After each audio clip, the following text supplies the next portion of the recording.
If Ash Ketchum arrived in Lumio City, could he climb the ranks and become the strongest trainer? To find out, I decided to play through Pokémon Legends ZA as Ash Ketchum. This means using only Ash's Pokémon from the anime, and to make things even harder, I can also only use the exact same moves that Ash's Pokémon used in the anime, with a few extra rules on top to make this challenge even more difficult. Along with an entirely new battling system, could Ash Ketchum conquer Lumio City and reach rank A? Well, let's find out. We load in as Ash, stepping off the train after arriving in Lumio City. I'm finally back in Kalos. I hope I didn't leave anything important on the train. Nah, I think I got everything. After leaving the station, it's here that we meet Ash's new rival, Tawny. Alright guys, we've got to try and find the dumbest looking tourist possible.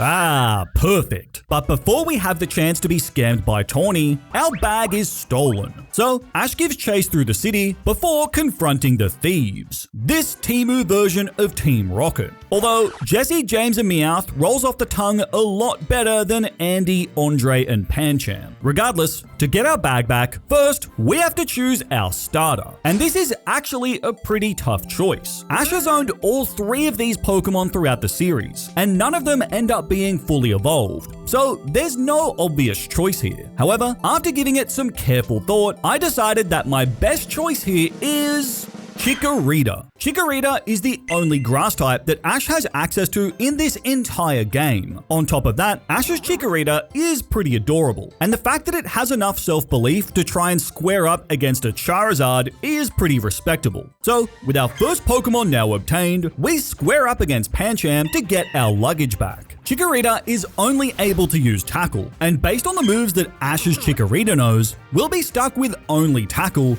at least until we can learn Razor Leaf at level 12. Regardless, after our walking grass bean tackles Pancham into the dirt, we'd gotten our first win, as well as our bag back. On our way out of the battle zone, we're ambushed by another trainer. This time, Chikorita is in a 1v2, and despite now knowing the move Leafage, Ash's Chikorita never used this attack, so we're stuck with just relying on Tackle. This is a lot closer than the Pancham fight, but thankfully, Chikorita is still able to hang on, tackling its way through Cleffa, as well as the Bunnelby that comes in after that. So, thanks to Chikorita single-handedly carrying us, we're able to escape the battle zone before Tawny brings us to safety at Hotel Z. I am AZ. I'm 3,000 years old, and I own this hotel. My name is Ash. My stepdad is a Mr. Mime. In all my 3,000 years, that is the most disturbing thing I've ever heard. Regardless, after a long day of traveling and tackling, Ash can finally get some rest in his new hotel room and... You've got to be kidding me. I hate this city already. The next morning, we meet Tawny down in the lobby, who tells us all about the ZA Royale. Knowing Ash, he would take zero convincing to sign up for a Pokemon battling tournament, so we immediately sign up. And if you reach rank A, they'll let you make a wish. Really? Does that mean I can wish for Tobias and his Darkrai to be hurled into a pit of fire? You really have a lot of issues to work through, don't you? Trauma aside, Ash joins Team MZ, and we begin our journey in Lumio City. Our 2 main goals in this challenge are to 1. Catch all of Ash's Pokemon that are available in the game, and 2. Reach rank A and become the strongest trainer in the city. After leaving the hotel, we have our first battle with Tawny. She's carrying the other 2 ZA starters. It's another 1v2, but since Chikorita has a few levels over Tawny's team, our little grass bean is barely able to single-handedly tackle its way to another win. Chikorita won't be able to solo forever though. Thankfully, soon after, Tawny brings us to Wild Zone 1, and it's here that we can catch Ash's first new addition, Fletchling. Ash's Kalos bird, who somehow managed to beat a Talonflame during a sky battle. After catching our new Fletchling, I'm just glad to have a second Pokemon, so we aren't entirely reliant on Chikorita. After the tutorials and introductions have all been wrapped up, we return to Hotel Z. Once inside, we receive a notification on our phone informing us of our first promotion match against Zach. So, after winning a few fights in the battle zone, we train up our Fletchling to the level cap of 9 before heading over to the taxi bay to take on Zach.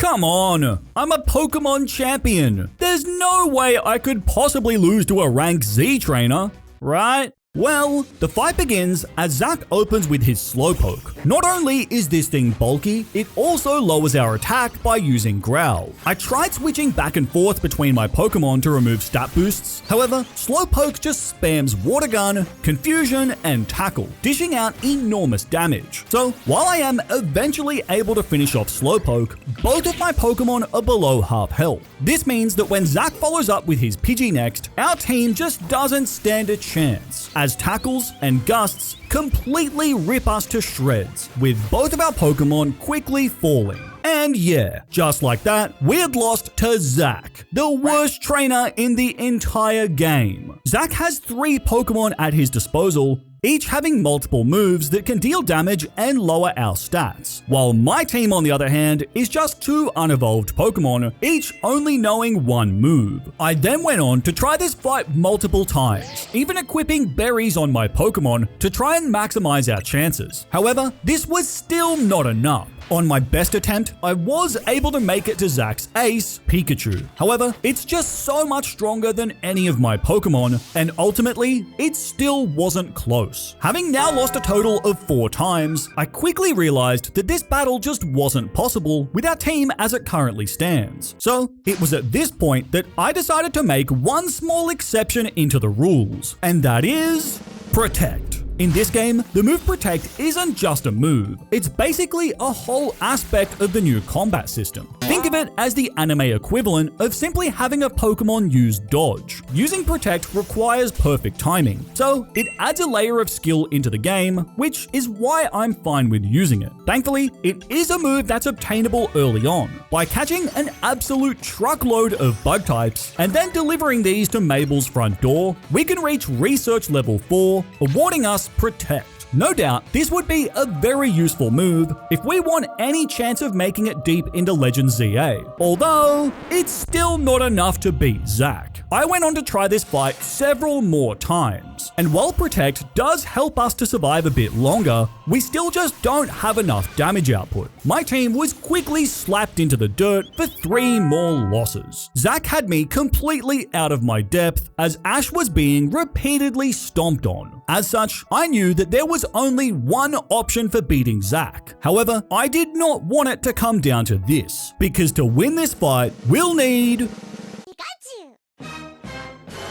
It is technically possible to obtain a Pikachu this early on. In Wild Zone 1, we can catch a Pichu, no problem. But since Ash never used a Pichu in battle, we can't just turn up to our promotion match with the baby yellow mouse. Instead, we have to raise Pichu's happiness. However, doing that at this point of the game is a nightmare. We can't use the cafes to quickly raise our friendship, nor can we raise it through battling since the current level cap is so low. No. Instead, the only way to effectively increase our friendship is berries. See, certain types of berries can raise the friendship stat of Pokemon. These can be found on the ground as random, sparkling loot. However, these berries are insanely rare, and I would need to find a whole lot of them to earn the affection of Pichu. As a result, I then spent the next several hours running around chasing berries. I had over 5 hours of playtime without even leaving the tutorial.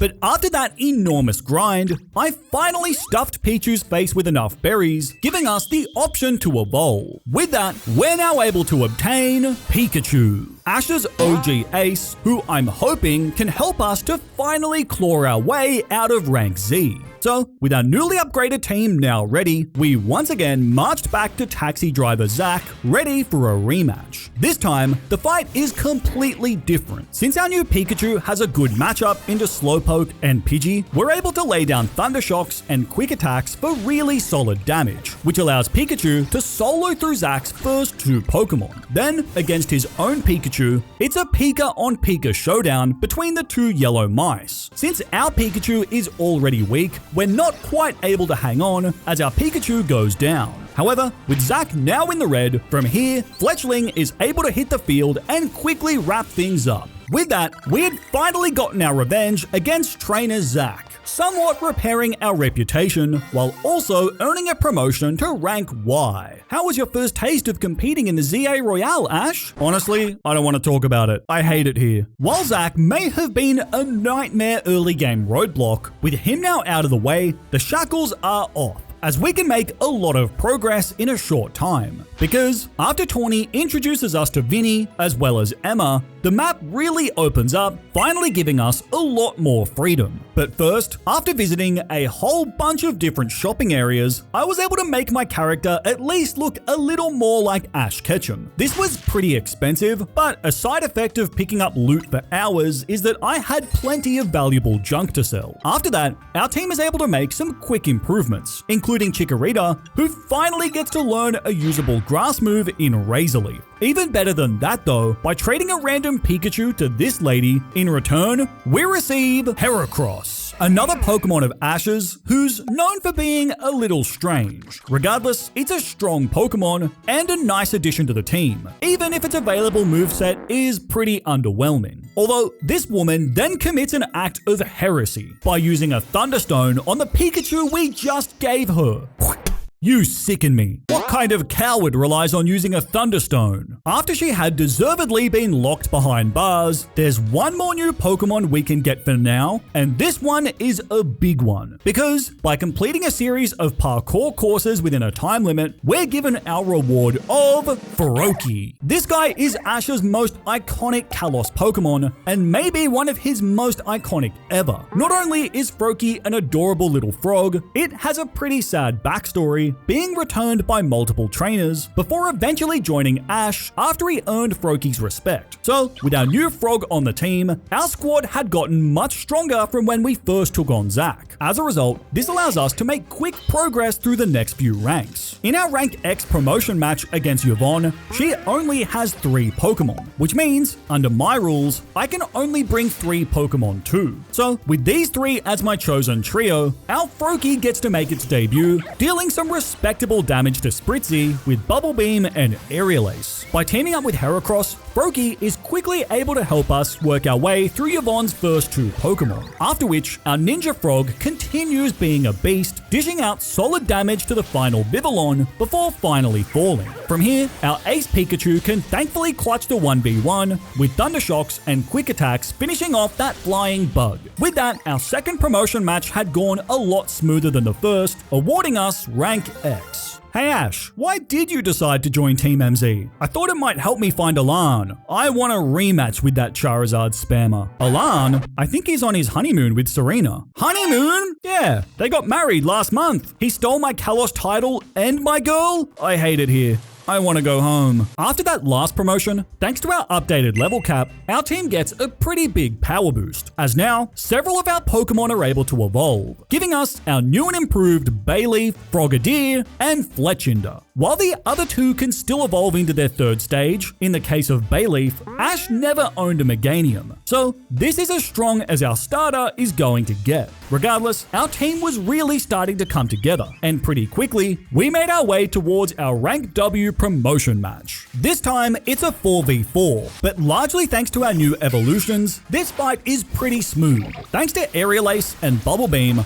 Frogadier makes light work of the opposing Venipede. We're also then able to land an Aerial Ace onto the incoming Roselia for sizable damage before Bayleaf picks up the KO with Headbutt and Tackle. From here, the fight is pretty straightforward, as Bayleaf takes down Kadabra with Razor Leaf, bringing it down to a 3v1. Furfro is tanky, but thanks to our numbers advantage, we're gradually able to wear it down, with Heracross's Tackle ultimately finishing the fight. That brings Ash up to Rank W, and our team was starting to look a lot more formidable. However, this game gets way harder in the second half. So I'm feeling very worried about what's to come. For now though, our focus is on reaching Rank V. After obtaining my Challenger's ticket from the Battle Zone, we then receive a call from Mabel. She asks us to come and visit the Pokemon Research Lab, and after we arrive, she offers us a choice of Kanto starter. Obviously, this is amazing for our challenge, since Ash owned all 3 of these Pokemon. Although, as much as I love Bulbasaur and Squirtle, Ash never evolved them. So, for the sake of our challenge, it's not really a choice, as Charmander is the obvious easiest one to grab. A Pokemon who, despite its tragic backstory, ultimately ended up ignoring Ash and wanted to turn him into a cooked pile of meat. Regardless, Charmander is a welcome addition to the team, especially since now we have a full roster of 6 Pokemon. Moving on to our next promotion match, this time it's a 3-on-3. Rintaro uses the 3 evolved elemental monkeys, so I intend to have a mirror match bringing Ash's trio of a water, fire, and grass type too. So the battle begins, and it looks like we have a really good matchup into Simisage with Fletchinder. However, its bites still dish out enormous damage, and since we're reliant on using a weak move like Peck, our Fletchinder just doesn't have enough damage output, especially since Simisage can use Protect to block most of our attacks. As a result, despite the enormous type advantage, Fletchinder is just outmatched as Bite takes it down. I send in Bayleaf next, and after perfectly timing the Protect, we eventually land a Body Slam to even up the fight to a 2-on-2. Thankfully, our remaining Pokemon fare a lot better than Fletchinder. With Bubble Beam and Aerial Ace, Frogadier is able to comfortably take care of Sinisea.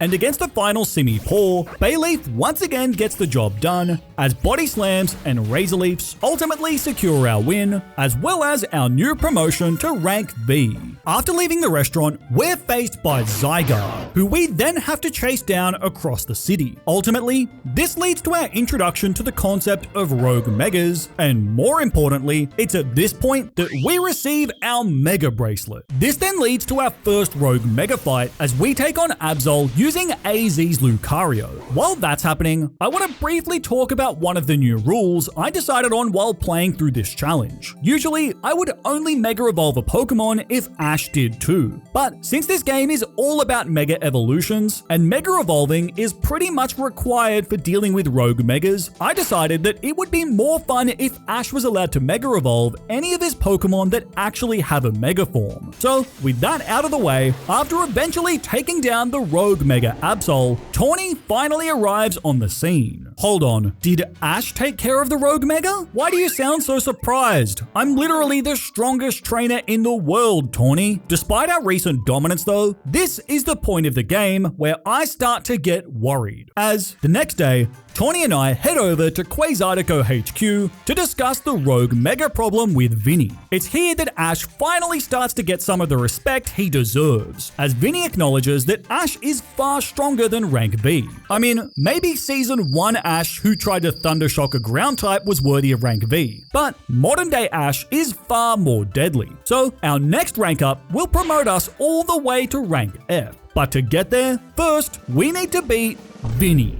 This is, by far, our hardest fight yet. Not only does Vinnie have 4 Pokemon, he has some real heavy hitters, including a Mega Drampa that is insanely strong. However, our team had been holding their own, crushing through the last few promotion battles, so I still wanted to try and take on Vinnie with our current team.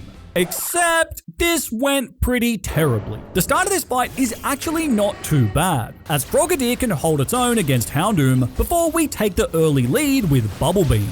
We then trade Pokemon back and forth, with Sharpedo finishing Frogadier before Pikachu counterpunches with its newly learned Thunderbolt to put us back in front. After eventually finishing the incoming Baneri, this all leaves us in a 1v2, with Bayleaf and Heracross left to take on Vinnie's ace, Mega Drampa. And this is where the fight falls to pieces, because this Mega Drampa is a demon. It hits Bayleaf with an Icy Wind that instantly takes us out in a single shot. This leaves us with only Heracross, who, with its incredibly limited move pool, just doesn't stand a chance. Our attacks barely do anything to this Mega Dragon, and before long, our final Pokemon had fallen, and yeah, we had lost once again. For the first time since Zack, we had been crushed. Except this time, it's Vinnie and his Mega Drampa that are doing all the stomping. Clearly, our current team just wasn't going to stand a chance as things stand. So I knew that it was time to try and power up our team. And thankfully, we now have access to a few extra Pokemon belonging to Ash. First, in Wild Zone 5, we're able to find Ash's OG bird, Pidgeotto,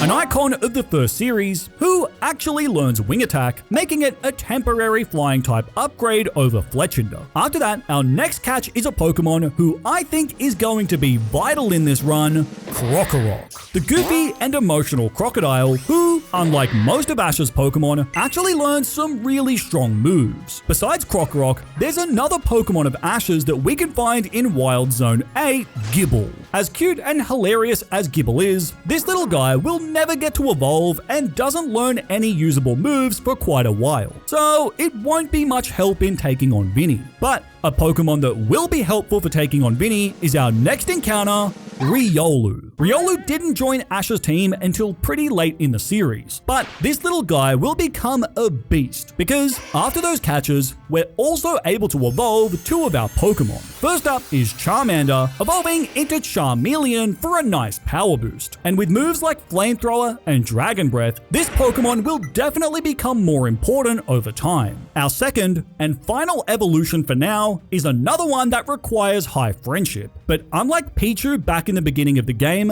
this time we won't have to run around and farm berries, because now we have access to cafes. So by taking our Riolu to a few different cafes, it watches me drink coffee, which for some reason increases its happiness. Thanks to this, very quickly, our Riolu is able to evolve, giving Ash access to his Lucario. Not only is it one of his strongest Pokemon, Ash's Lucario was partially trained by Greninja, and it can even Mega Evolve too. Having Lucario now is a massive upgrade for our team. So with these improvements, I built a new team of 4, before then returning to Vinnie, looking for revenge against our toughest opponent yet. This fight starts out the same as last time. Frogadier is able to outpace Houndoom with Bubble Beam, before Vinnie immediately gets the trade with Sharpedo, evening the fight to a 3-on-3. However, this is where we accelerate. Pikachu is able to fry Sharpedo with a super effective Thunderbolt. Vinnie then sends in his Baniri, and this is where our new Lucario makes a big debut.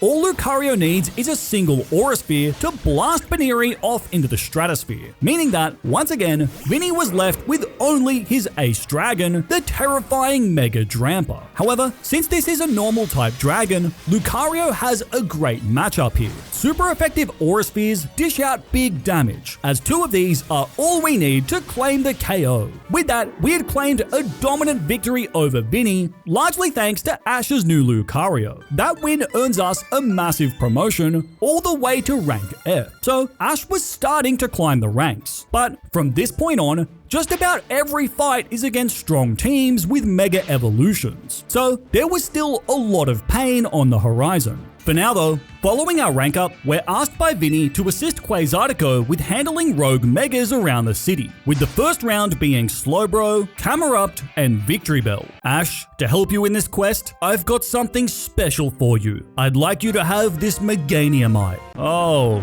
gee, thanks AZ.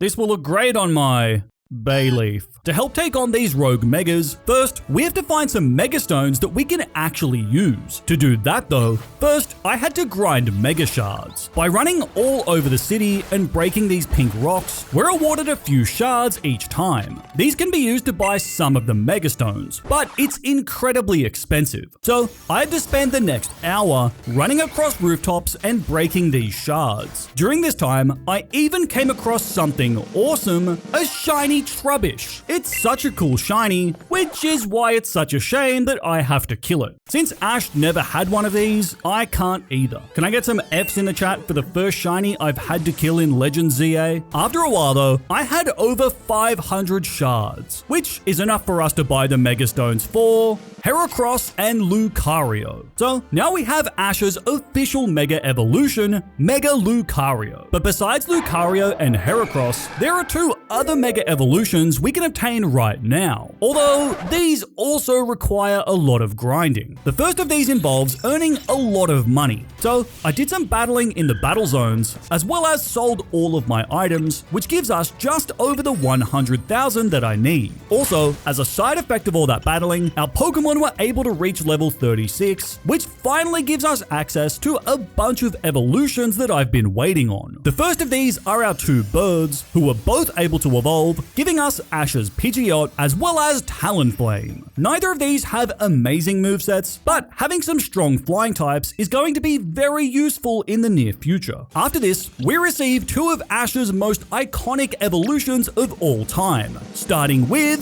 Greninja. Greninja is such an icon of the XY anime. Somehow, it never stops being cool, doing a lot of the heavy lifting during Ash's time in Kalos. On top of that, the Bond phenomenon shows just how close Ash and Greninja truly are, basically allowing Greninja to Mega Evolve without ever needing a stone. This leaves us with only one more evolution for now, as our Charmeleon reaches its final form, Charizard. Despite nearly ending this man's entire career during Season 1, Charizard is easily one of Ash's strongest Pokemon, especially in the early seasons. And it's this Charizard that's the reason why I had to earn so much money. Because by trading some of my internal organs and $100,000, we can buy a Megastone for Charizard. Obviously, we could choose either one. However, since Alan uses Mega Charizard X, I think it's only fitting if we take Mega Charizard Y.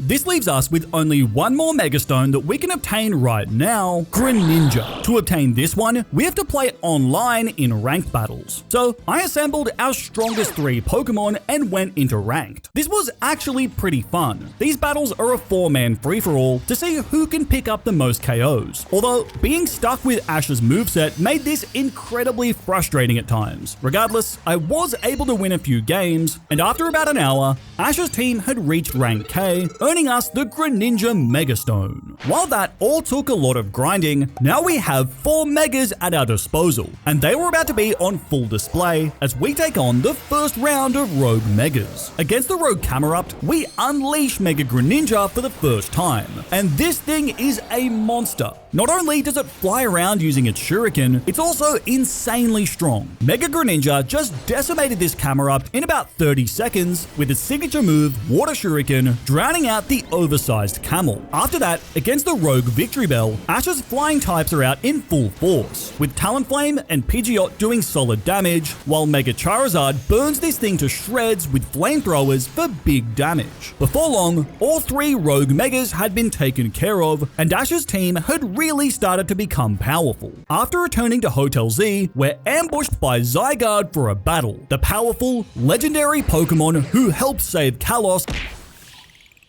Oh, never mind. Lucario killed it. Following the fight, we're then approached by this man. I am called L. Hey, I remember you. You literally locked me up and tried to kill most of humanity. How are you even allowed to walk the streets? Because, legally, since I lost all my memories, I can't be sentenced. Don't you know anything, Ash? Wait, if you lost your memories, how did you know my name? If you'll excuse me, I have to go call my lawyer. Putting aside the murderous lunatic still at large, our next goal is to reach rank E. This time, we're taking on Canary. But before we can battle, first, we have to take part in a quiz to decide who is Canary's biggest simp. But after Simp Ketchum comes out on top, we're all clear to take part in our promotion match. Although, this fight really worries me. Canary's electric types are scary, since a lot of our strongest Pokemon are either flying or water types. So, after assembling my best team of 4, I knew that this would be a tough fight as we stepped forward to take on the electric type streamer. I start the fight by leading with Bayleaf, since she has a good matchup into Heliolisk. We still take a lot of damage, but with Headbutts and Razor Leafs, Bayleaf can overpower Canary's lead to pull us ahead. Canary follows up with Ampharos, who instantly boosts its defense with Cotton Guard. This makes it incredibly bulky, with Bayleaf struggling to deal any damage whatsoever, quickly being packed up by Dragon Pulse. To counter this, I send in Lucario next and Mega Evolve. Since Aura Sphere is a special attack, this hits Ampharos hard, and while Lucario does get paralyzed by an incoming discharge, ultimately Thankfully, a second Aura Sphere eventually takes down Ampharos. Canary and I then continue trading blows as Stunfisk finishes off our weakened Lucario before Greninja's Water Shuriken and Bubble Beam get the trade. This brings Canary down to her final Pokemon, Mega Electros. Obviously, our Water-type Greninja stands no chance against this thing, immediately falling to discharge. So now it was down to a 1v1. Except this is where our Krokorok makes a big debut. As a ground type, we obviously have a good matchup here, and by using Dig, Krokorok dodges an incoming Crunch before hitting Electros hard. From here, after a Crunch brings it below half health, Krokorok burrows underground before one final Dig is all it takes to finish off Electros. That fight was pretty close, but thankfully, Krokorok had clutched up the 1v1, earning us the win on its debut, as well as pushing us onward to rank E. Now, this is a really significant point in our challenge, because now that we've unlocked Wild Zone 12, we're able to find another one of Ash's Pokemon, Snorunt. This cute Hoenn Ice type is the only Ice Pokemon we'll be able to catch, and thanks to the updated level cap, we can evolve it right away, giving us access to Glalie. Ash's Glalie has a decent set of moves, so it's a really nice addition to the team. On the topic of upgrades, our Krokorok is also able to evolve into Krookodile, one of Ash's coolest Pokemon of all time, and also the Pokemon with the highest win rate during Ash's time in Unova. So, with two more powerhouse Pokemon added onto our bench, we then continued on, battling our way through another round of Rogue Megas, this time taking on Beedrill, Hawlucha, and Banette. During this time, I also had a day of rainy weather, and I'd been waiting for this for quite a while, because it's only during rainy weather that we can catch another one of Ash's Kalos Pokemon,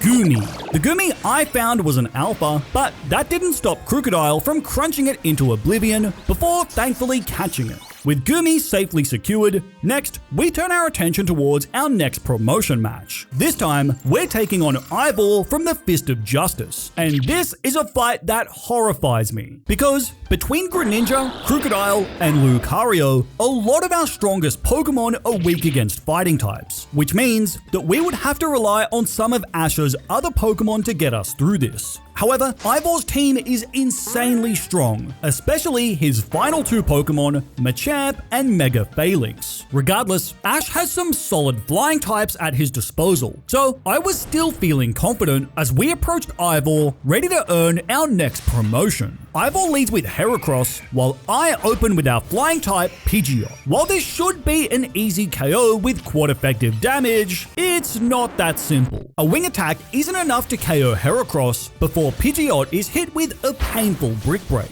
An Aerial Ace from Heracross brings Pidgeot below half health, activating our Citrus Berry. But despite that recovery, Heracross then unloads a Rock Blast that decimates Pidgeot, shooting it out of the sky. So, despite my apparent type advantage, now we were on the back foot. To even things up, I send in my own Heracross, turning this into a battle of the Beetles. Thankfully, our Heracross is able to even up the score, finishing Ivor's Heracross with Tackle, before also dealing with the incoming Medicham, thanks to our new move, Megahorn. By now, Heracross was on the brink of death and doesn't last long in the face of Ivor's Machamp. So, this evens the fight to a 2-on-2, with our two flying types against Ivor's two fighting types. With our strong type matchup here, I expected this to be an easy cleanup, and that looked to be the case as Talonflame was able to go toe-to-toe against Machamp, with Brave Birds and Pex just overpowering it. Ivor then sends out his final Pokemon, Phalanx. And this is where it all goes downhill, because not only can this thing Mega Evolve to become insanely strong, it also happens to know Rock Slide. Obviously, this decimates Talonflame with quad effective damage. I then send out my last Pokemon, yet another Fire Flying type. Flamethrower just isn't enough to take down Phalanx, as Charizard is instantly crushed by Rock Slide. For the first time in a while, our team had been decimated. Ash's flying types are the only real thing we have to stand up against fighting types, but Ivor's team just has so much rock coverage. I went on to try this fight again and again with different team variations, but every single attempt would just end up the exact same, with Mega Phalanx ripping through my flying types with Rock Slide. Even if you can dodge one of these with Protect, I still can't finish Phalanx by the time the next Rock Slide hits. Very quickly, I accumulated 3 more losses as our team was repeatedly slapped into the dirt over and over. At least until this attempt. This time, the fight starts out pretty similar, as Pidgeot is able to get Ivor's Heracross low before Ash's Kanto Bird goes down. However, instead of going into my Heracross, this time I go straight into Talonflame. A Peck is enough to finish Heracross before a Brave Bird and Peck are also enough for Talonflame to overpower Medicham. But our Kalos Bird still isn't done yet. It's able to land big damage onto Machamp, bringing it into the red by the time our beast of a Talonflame finally falls. At this range, after Mega Evolving, Charizard can quickly finish Machamp with Dragon Breath, once again leaving Ivor with only his dreaded Mega Phalanx. After protecting through the first Rock Slide, Charizard hits a Flamethrower for decent damage, followed by a Dragon Breath that also gets the paralysis. Although Charizard does fall to a second Rock Slide in the process, meaning that now we were down to our final Pokemon, Heracross. Our 2 Pokemon quickly trade hits before Heracross barely hits the timing to protect against a Rock Slide. A tackle brings Phalanx to the brink of death before Ironhead has us in the red too. Both of our Pokemon are on their last legs, and whoever lands the next hit will win. But we both attack at the exact same time and Heracross wins! By using Mega Horn, Heracross was able to dodge the incoming Rock Slide before landing the final blow onto Ivor's Phalanx. That was honestly such an insane clutch. I can't believe that Heracross actually pulled that off. After being punched and beaten by Ivor's fighting types for the last hour, Heracross had pulled off a miracle win, earning us our hard-fought promotion to rank D. With that nightmare now behind us, this kicks off the section of the game where Tawny tries to put us all in intergenerational debt with the Rust Syndicate. Come on, Ash, can't you just pay off the debt for us? What? No! I don't have any money. Why not? You were the star of the Pokemon anime for like 20 years. I spend all my money on food. Do you know how much it costs to keep a Snorlax fed every single day since 1999? I should have never caught that stupid gluttonous Pokemon. Before we get involved with the Rust Syndicate, since that last fight against Ivor was so rough, I decided to first focus on powering up Ash's roster. First, there are a few extra Mega Stones I can grab for Pidgeot as well as Glalie. After that, there are 3 more Pokemon that we can catch right now. Down in the sewers, underneath Lumio City, it's here that we can find Scraggy. It may not be the strongest Pokemon, since Scraggy can't evolve, nor can it use any fighting moves in this game, but Scraggy is still cute and brings us one step closer to filling out our Ash decks. With Scraggy caught, our next 2 catchers are the final missing members of Ash's Kalos team. As, still down in the sewers, here we can also find Noibat. Noibat doesn't have the best battling record, but it is another cute Pokemon. On top of that, it also learns some decent moves that might be able to help us out later on. This leaves us with only one more catch for now, the final missing Pokemon of Ash's Kalos team, Hawlucha. This Pokemon is an all-round beast, especially since we already got its Mega Stone from that earlier Rogue Mega fight. After those few catches, our 2 Kalos Dragons are also able to evolve, gracing us with Ash's Noivern, as well as his Goodra. With that, we had caught all of Ash's Kalos team, and now we're pretty close to catching all of his Pokemon in the game. So, with those team upgrades taken care of, next, we set our sights on reaching rank C. After heading over to the Rust Syndicate HQ, we're stopped at the gate by this guy. Oh my god, it's a wild Snorlax! I'm not a Snorlax, I'm a person! Snorlax, when did you learn to talk? We're then forced into a battle, but since Philippe uses steel types, we have a very good matchup thanks to Crocodile, Lucario, and Charizard. This turned the fight into a brutal beatdown, giving us a quick win. With Snorlax defeated, now this is my chance. Alright, Pokeball, go! Once inside, we come face to face with the leader of the Rust Syndicate, Mr. Corbeau. He goes on to explain that the interest on Tawny's loan is now up to $1 million. And while I tried offering him payment in the form of 30 Tauros, sadly that offer was rejected. So we're conscripted into being henchmen for the Rust Syndicate. Before we get started with that though, first we have to take on another round of Rogue Megas. This time, Mega Glalie gets to put in work, dishing out big damage against the Dragon-type Mega Ampharos. Besides that, these fights are pretty clean, as Mawile goes down soon after Ampharos, and the new Barbaracle also follows suit with the help of Mega Hawlucha. After taking down the final rogue, we realize that we're being watched by Zygarde, before once again, we're approached by L. How is this guy still walking the streets? He tried to kill us all! Yeah, but he forgot everything. He's a good guy now. Yeah, Ash, I've completely forgotten everything about how I was this close to world domination before being stopped by you and that stupid frog. See? He remembers everything. We need to put this criminal behind bars. Oh no, my lost memories are giving me a headache. Gotta go. We'll deal with Lysander later on. For now though, we're called by Corbeau and are told that it's time to get to work. Although, I've been looking forward to this for quite a while, because it's during this mission that we're able to catch one of Ash's strongest Pokemon, Gengar. Ash's only ghost type in the entire series, who ends up becoming close with Ash's fire types. Gengar was also able to Gigantamax on top of being an insanely fast Pokemon. It's also got an incredibly strong move pool, which makes me extremely happy to have it on the roster. That leaves only one more of Ash's Pokemon that can be found in Legends ZA. But for now, we continue doing work for Corbeau until he's satisfied enough to wipe out Tawny's debt, after which we're notified that our next promotion match will be against Corbeau. Just like Ivor, this is another fight that worries me. Corbeau was the fight I struggled with the most during my first playthrough. Corbeau's team is so powerful, but this time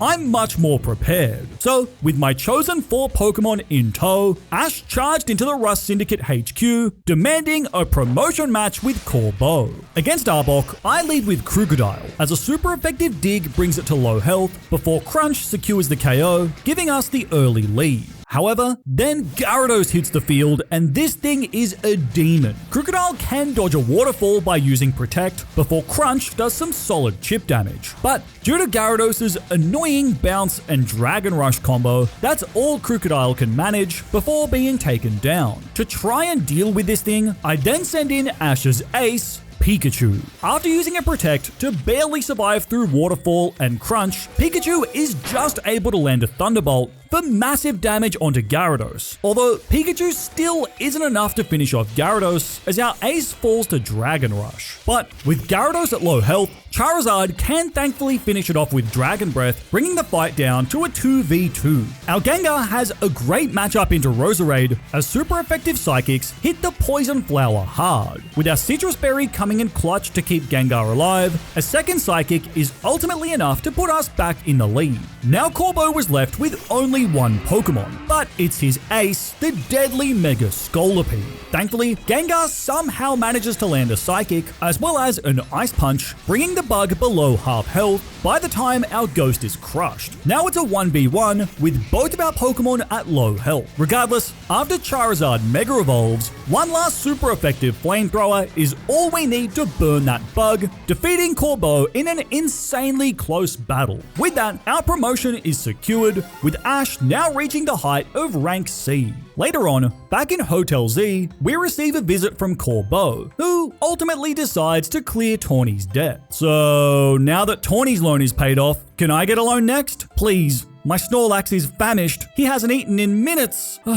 Fine, I know firsthand just how hard it can be to raise a Snorlax. A short time later, Team MZ are out having coffee, only to be interrupted by this woman, LeBon from the Society of Battling Connoisseurs, who invites us to the next SBC event. And if you don't turn up, I'll be forced to make you with my deadly dragon types. Dragon types are no problem for me. I've got my fairy psychic type, Mimey. Oh god, I left Mimey on the train! I wonder where he is.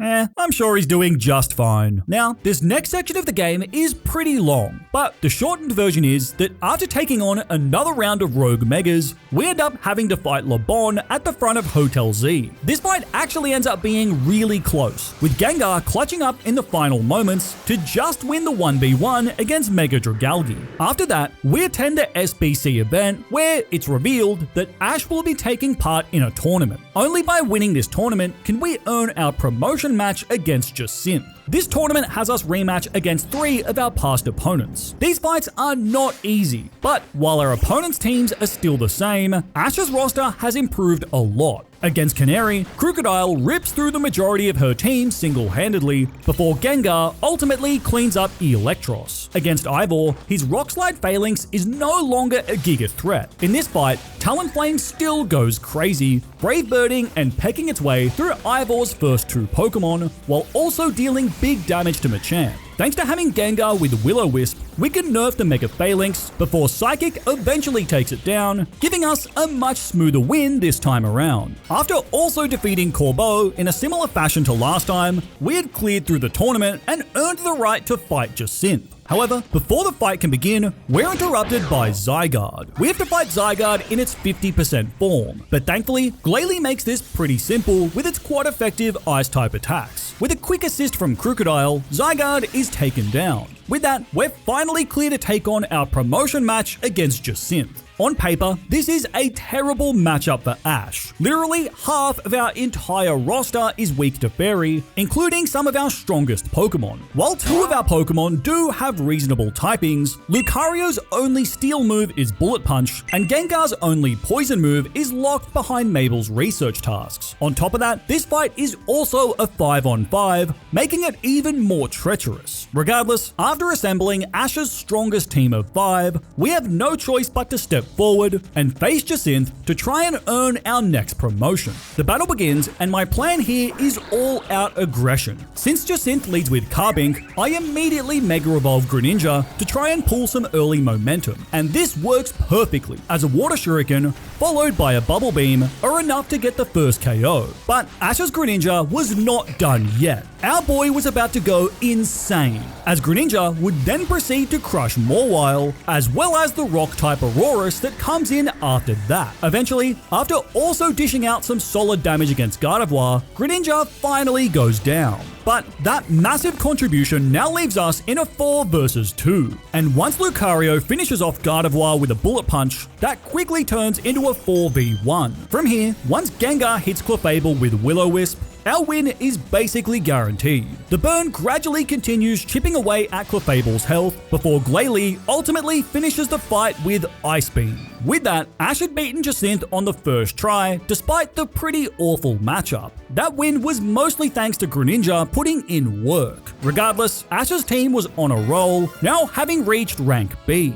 Now we were charging towards the end of the game, and while the hardest fights are still ahead of us, Ash's momentum was running high. As it stands, for the goals of this challenge, we've got 1 more rank to climb, as well as 1 more Pokemon left to catch. Thankfully, there is no Noctowl in this game, so I'm spared from having to shiny hunt. Instead, our final catch of this challenge is Dragonair. Another Pokemon that Ash obtained late in the series, Dragonair only evolved into Dragonite out of desperation to help save Ash. It's one of Ash's most affectionate, huggable Pokemon, and after our Dragonair evolves into Dragonite, we had obtained the final Pokemon of Ash's in Lumiose City. And this is perfect timing to obtain Dragonite, as soon after, Tawny and I visit the Quasartico building, only to be informed that another round of Rogue Megas are on the loose. However, this time, one of them is Dragonite. This fight is honestly pretty hard, but Glalie puts in a lot of work here. And after gradually wearing down the Rogue Mega, Goodra finishes the fight, earning us our new Mega Stone, the Dragonite II. On top of that, after also purchasing Gengar's Mega Stone from the Stone Emporium, now we also had all of the possible Mega Stones for Ash's team. With that, our team is now as strong as it can possibly get, and we were going to need every ounce of strength as we move on towards the final section of Pokémon Legends ZA.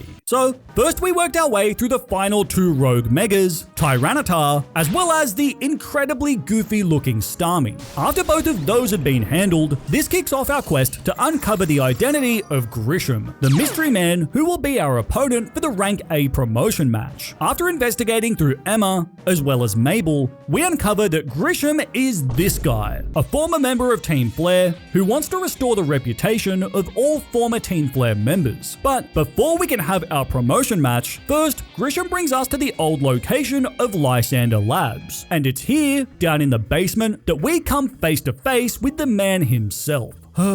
Are you here to finally finish me off? That's right, Ash. I remember everything. I remember your stupid face, your stupid frog, your stupid Pikachu, all of it. Honestly, the fact that no one even tried putting you in prison after what you did is insane. At this point, just destroy the city. I don't even care anymore. Oh yeah? Well, it was also me that set up a LAN with Serena.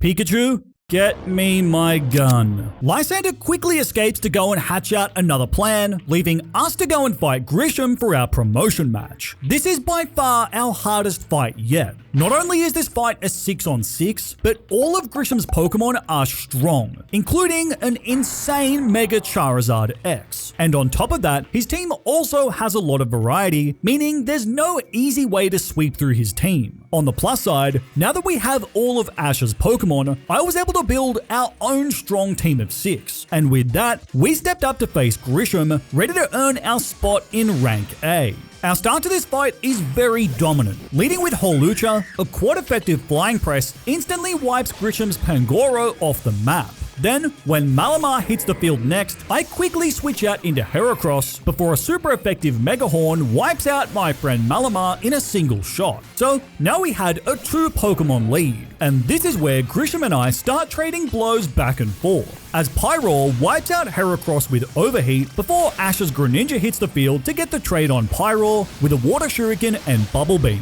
And while Greninja is also able to do some big damage to Tyranitar, ultimately it falls to Earthquake, leaving Lucario to come in and polish off Tyranitar with a quite effective Aura Sphere. Now the fight was down to a 4v2, but this is where Grisham gets serious as Salamence hits the field next. The Pseudo Dragon quickly crushes Lucario with Fire Fang. This thing is such a threat that I specifically packed Ash's Ball of Ice just to help deal with it. Thankfully, Glalie is able to survive a Draco Meteor before hitting Salamence with Icy Wind. Due to the speed drop this offers, Glalie is then just able to move first as Ice Beam decimates Salamence with quite effective damage. This leaves Grisham with only his ace, Charizard, who instantly Mega Evolves into Charizard X. The Fire Dragon is so deadly, quickly handling our Glalie with a Flare Blitz and Dragon Rush. This leaves Ash with only 2 Pokemon, Krookodile and Hawlucha. So I send out Krookodile, hoping to finish Charizard with Dig, but get hit by Flare Blitz that also leaves me burned.